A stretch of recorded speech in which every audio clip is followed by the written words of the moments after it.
প্রাতিষ্ঠানিক শিক্ষা ছিল চিত্রকলায়।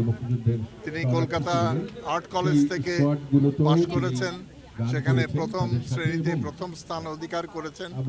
জল রঙে যে দক্ষতা, সেটা সহজে কেউ মুছে দেওয়ার মতো নয়।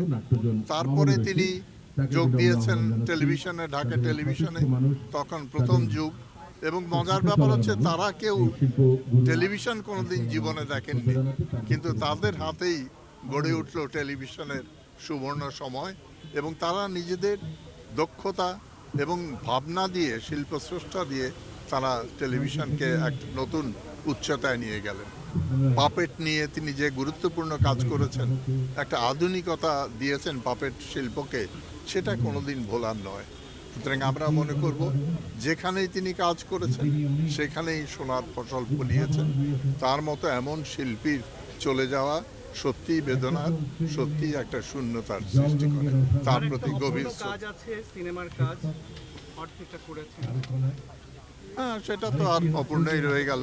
এখন যদি কেউ উৎসাহী হয় তাহলে করবে। এবং তার যে দুটি নাটক নির্মাণ টিভিতে, মুখারা রমণী, বশীকরণ এবং রক্তকরবী, সেটা তো ইতিহাস হয়ে আছে।